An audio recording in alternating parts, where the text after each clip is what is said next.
নমস্কার, আমি মৌমিতা। আমার নতুন একটি ভিডিওতে আপনাদের প্রত্যেককে স্বাগত জানাই। আশা করি আপনারা প্রত্যেকে ভালো আছেন, সুস্থ আছেন, আনন্দে আছেন আর অবশ্যই পজিটিভ আছেন।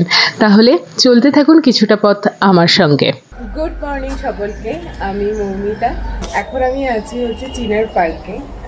আমাদের ছোট্ট একটি বাসা, যেটা আমরা কর্মসূত্রে বেছে নিয়েছি আর কি। যদিও আমার ইনস্টিটিউটটা এখানে, বাট আমার শেখা বা রিহার্সাল সমস্তটাই সাউথের দিকে। তো ঠিক আছে, বাট একটা জায়গা, স্টেবল জায়গা, যেখানে অন্তত আমাদের 5 ঘন্টা টাইম বাঁচতো। আমার দুই 4 ঘন্টা, ওর এক্সট্রা 1 ঘন্টা, 5 ঘন্টা। সেইটা বাঁচানোর জন্যই মূলত। আরও প্রথম থেকেই যাদবপুরে যখন পড়াশোনা করছেন, আমার সাথে চেনার অনেক আগে থেকেই ও কলকাতার সাথে যুক্ত। যেদিন কাজ থাকে আমরা থাকি, তারপরে আবার চলে যাবো আর কি। যেমন আজকেই আমরা আবার ব্যাক করছি। মূলত কালকেই ব্যাক করার কথা ছিল, কিন্তু কালকে আমার রিহার্সালটা হতে হতে প্রায় 9:30 বেজে গেছিলো। ওই জন্য আর যেতে পারি না। আর ওই দিকে অর্থাৎ হুগলির দিকে প্রচণ্ড ঝড় এবং বৃষ্টি, ওইখানেও তার রেশ আছে।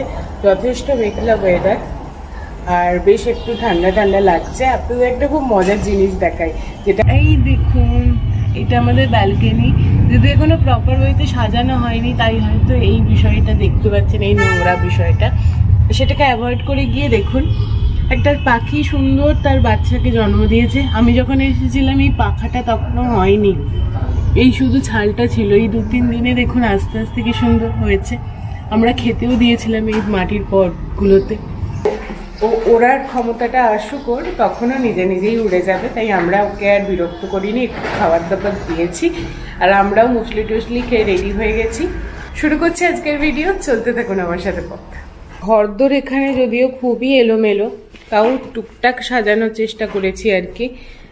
আস্তে আস্তে আবার সাজিয়ে দেবো। এটা আপাতত আমাদের স্টোর রুম হিসাবেই ব্যবহার হচ্ছে। তো খুব শীঘ্রই সব আসবে। টুকটুক করে যতটুকু আমরা পারবো সেইভাবে আমরা আমাদের ছোট্ট সংসারটাকে সাজাবো। কি বলেন বড়মশাই? ও ব্যস্ত খুব। এসে গেছি আমরা বাড়িতে। এই যে জল খাও। হ্যাঁ, এই দেখো আসতেই জল টল দিয়ে দিয়েছে। ভাগ্যিস মিষ্টিটা রাখেনি, নাহলে মিষ্টি খাইয়ে দিত। ফাইনালি নিজের ঘরে আসার যে ব্যাপার। একটু জানলাগুলো খুলি।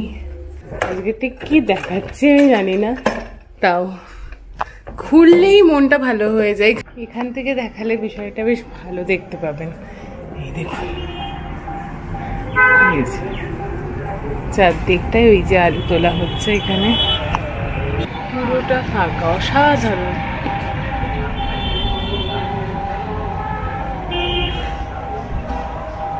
এইখানে হ্যাঁ, ভালো কথা, ও চলেও এসেছে। আচ্ছা, এই যে এখন আলু চাষ, আলু উঠে যাচ্ছে, পুরো ফাঁকা হয়ে গেছে, এখন কি চাষ হবে? এরপর অনেক কিছু চাষ হয়, পাট হয়, তিল হয়, বাদাম হয়।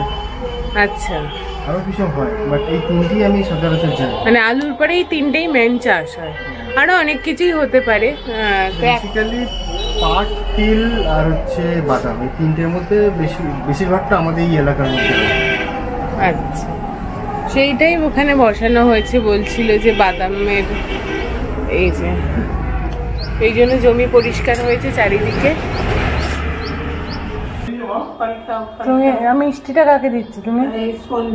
যাক, তবু ভালো যে ফল কেটে দিয়েছে।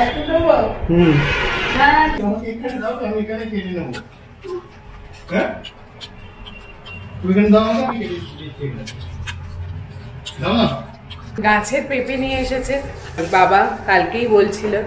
তো তাতে কি হয়েছে, এবার বড় পেঁপে। ছেলে বলে আমি কাটবো, মা বলে আমি কাটবো। এই হচ্ছে সেই পেঁপে। মা বলে আমি কাটবো, ছেলে বলে আমি কাটবো। ফাইনালি ওটা নিয়ে যাচ্ছে বোধহয়। কে কাটবে ফাইনালি? জিন্দাবাদ। ছেলে তো হাত যদি কেটে যায় তখন কি হবে? এইটা ফালতু ছেলে তো বৌমা তো বলে তো আমাকে তো পুরোই একদম যে দেখ না ফল কেটে দিয়েছে এই যে তো কিছু নেই, ছেলেকেও কেটে দিয়েছে, এটা নয় যে শুধু আমাকে কেটে দিয়েছে। না না বল বল, আমি কি বলবো? বলছিলে যে পেঁপে দিয়ে একটা মনে পড়ে গেল ছোটবেলার জিনিস, ওই পাখি পাকা পেঁপে খায়, পাখি পাকা পেঁপে খায়, পাখি পাকা পেঁপে খায়, পাখি আমার একটাই ভালো হয়, সেটা হচ্ছে টেকর টুপি টুকের টাকা, টুকের টাকা টেকর না। এটা ফার্স্ট করে বলো বলছি। টুকের টাকা টুকের টাকা টেকর নাকে, টেকর টুপি টুকের টাকা টুকের টাকা টেকর নাকে, টেকর টুপি টুকের টাকা টুকের টাকা টেকর নাকে। যার যেটা হয়, আমার পাখি পাকা হয় না। আমি এটা একটুখানি পারবো পুরোটা। ঘোরাও কি টেকর টুকি টুকি ঘোরাও ক্যামেরাটা। পাখি পাকাটাই বলো। আচ্ছা, পাখি পাকা পেঁপে খায়, পাখি পাকা পেঁপে খায়, পাখি পাকা পেঁপে খায়, পাখি পাকা পেঁপে খায়, পাখি পাকা পেঁপে খায়, পাখি পাকা পেঁপে খায়, পাখি পাকা পেঁপে খায়, পাখি পাকা পেঁপে খায়, পাখি পাকা পেঁপে খায়, পাখি। অনেক বেটার রে, আমার থেকে বেটার। এবার বলো টেকর টুপি টুকের টাকা টুকের টাকা টেকর না। হবে না ট্যাটু টু টু টু টু টাটা। অসম্ভব। আপনারা কেউ পারবেন? ভয়েসে কি করে পাঠাবেন? মানে আমাকে লিখে পরিষ্কার করে কেউ পাঠিয়ে দেবেন তো। টেকর টুপি টুকের টাকা টুকের টাকা টেকর নাকি, টেকর টুকি টেকর টুপি টুকের টাকে টুকের টাকা টেকর নাকি, টুকের টাকা টেকর নাকি। হ্যাঁ এইটুকু আর নয়। স্নান হয়ে গেছে আর এখানে একটুখানি বসে আছে, চারিদিকটা শুধু ফাঁকা আর সবুজ আর সবুজ। আমরা সবাই একই টাইমে মোটামুটি স্নান টান করি, এখানে মামুনিও চলে এসেছেন স্নান টান করে, এবার সবাই খাবো আমরা। আজকের লাঞ্চ হচ্ছে আমাদের ওখানে ফ্ল্যাটের দিদি করে গিয়েছিলেন, লাল শাক আছে, আর আমি যেটা নিয়ে এসেছি সেটা হচ্ছে ওই সর্ষে দিয়ে মাছ, আর এখানে আলু দিয়ে মাছের একটা তরকারি ছিল, আর এছাড়াও আছে ভাত, আছে শাকের ঘন্ট, আর আছে এখানে সর্ষে দিয়ে আলু দিয়ে আর ঢ্যাঁড়স দিয়ে একটা তরকারি, ডাল, আর তার সাথে সকলের আগে বসেছে, সকলের আগে এখানে আমি আর এখানে তুমি। হ্যাঁ, মা এখানে বাবা, মা আর এখানে বাবা। বাবা আমাকে 10,000 টাকা দেবে না, ও অ্যাকচুয়ালি বাবা তো 3:30 4টের সময় খায়, তো আমাকে বলেছিল যেদিন তুই এক টেবিলে এসে চারজনকে বসাতে পারবি আমি কথা দিচ্ছি আমি তোকে 10,000 টাকা লিখে দেবো। আমি ভাবলাম আজকে হতে হতে এখান দিয়ে পুরো বেরিয়ে চলে গেল জিনিসটা, মানে স্নান প্রায় ঢুকেছে বাবা তো, কিন্তু হ্যাঁ বলেছিল যে তো আমরা সবাই কিন্তু 3:30 4টের সময় খেলে হবে না, আমাদের যে টাইমটা সেইখানে তাকে বসাতে হবে এনে দুটো। তো যাই হোক আনলাম না, পুরো কান ঘেঁষে টাকাটা বেরিয়ে গেল। A few moments later. বলছি 10,000 টাকাটা বোধহয় হয়ে যাবে। না না এটা হবে না, এটা রুলস এর মধ্যে পড়ে না, কারণ আমাদের অর্ধেক খাওয়া হয়ে গেছে তখন বাবা। আমার তো অর্ধেক খাওয়া আমি জাস্ট শুরু করেছি। আমরা তো বসে পড়েছি। তুই একা না আমরা ফ্রেম পুরো কমপ্লিট, আমার 10,000 টাকা চাই পুরো টাইম অন টাইম। না এখন কটা বাজে? 2টো থেকে 2:30 একই ব্যাপার। আমাদের টাইম কটা? 2টো। আমরা দিদি এখন 2:30টার সময় খাই, কি হবে? না কখনোই নয়, আমি বলছি পুরো ফ্রেম এক হয়ে গেছে। ফ্রেম এক হয়েছে কিন্তু টাইমটা এক হয়েছে। হ্যাঁ একই ব্যাপার। আমি বলেছি 2টো। না আমাদের লাঞ্চ করার টাইম 2টো। না আমরা খাচ্ছি 2:40। 2:30 কোথায়? 2:40। ওইটা ওই ও সব নিয়ে হয়ে গেছে। না না মমিতে দেখো আজকে গৌরী ঠাকুরের সেবাটা দিয়ে দিয়েছে। হ্যাঁ আর 2 ঘন্টা আমার সময় মানে কেটে যাচ্ছে। সেটা বড় কথা নয়, বড় কথা হচ্ছে ওর কথা কেন রাখবে না, এক্ষুনি বলবে না যে যা তা তোমার তাই আমার।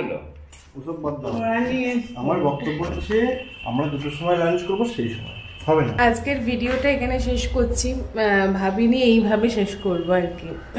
নতুন জায়গা দেখালাম, নতুন একটা শুরু দেখালাম, যদিও এসেছিলাম একটা অন্য কারণে, কারণ দিদির কালকে দিদির সার্জারি হবে আর কি, সেটার জন্য এলাম, আমার রিহার্সাল আছে সব কিছুর জন্য। বাট যে মানুষটাকে বললাম না, এই মানুষগুলো আমাদের সাথে যতক্ষণ আছে আঁকলে রাখার যে একটা প্রয়াস, এটা হচ্ছে সেইটাই। তো যাই হোক, আমার দিদা আজকে ভোর 4টে নাগাদ আমাদের সবাইকে ছেড়ে তারকেশ্বর যাবে বলেছিলেন না, তো সেই বাবার ধামে ডিরেক্ট পৌঁছে গেছেন। তো তার বিদেহী আত্মার শান্তি কামনা ছাড়া তার কিছুই করার নেই। তো সেই জন্যই বারবার বলি যে এই মানুষগুলো মানে যতদিন আছে ততদিন আঁকড়ে রাখুন, আর আমরাও মন খুলে বাঁচি। কিন্তু ওই যে কাজ তো থেমে রাখলে হবে না, কাজ তো করে যেতেই হবে। শ্রীরামকৃষ্ণদেব যখন মারা যান তখন ওনারা আসলে তো মারা যান না, তো সারদা দেবীকে যখন স্বপ্নে এসেছিলেন বলেছিলেন যে আমি কোথায় গেছি, আমি তো এই বাড়ির থেকে ওই বাড়ি গেছি। রবীন্দ্রনাথও একই কথা বলে গেছেন যে কোনো কিছু শেষ মানে কোনো একটি শুরু। তো এইগুলোই তো আমাদের আগামী জীবন চলার পথে এই কথাগুলোই হয়তো কোথাও মনে শক্তি যোগায়। ভিডিওটা শেষ করছি আজকে, খুব ছোট্ট একটা ভিডিও, আসলে নতুন একটা ভিডিও ছিল। তাই ভালো থাকবেন সবাই, সুস্থ থাকবেন, আর নেগেটিভিটি থেকে দূরে থাকবেন। নিজে যতটুকু বাঁচছেন সেটাকে পজিটিভলি বাঁচার চেষ্টা করুন, কারণ আজ এই তো দুদিনের জীবন, আজ আছি কাল নাও থাকতে পারি। তো সুতরাং যতদিন আছি হই হই করে উদযাপন করুন, প্রত্যেকটা মুহূর্ত বেঁধে থাকুন সকলের সাথে, আজকে বাঁচুন। কারণ এই পরের মুহূর্তটা সত্যি সত্যি বিন্দুস্ত্রক, আমরা জানি না ঠিক কী মুহূর্ত আমাদের জন্য অপেক্ষা করছে। চলুন প্রতিটা আগামীকাল অজানা। টাটা, দেখা হচ্ছে পরের ভিডিও।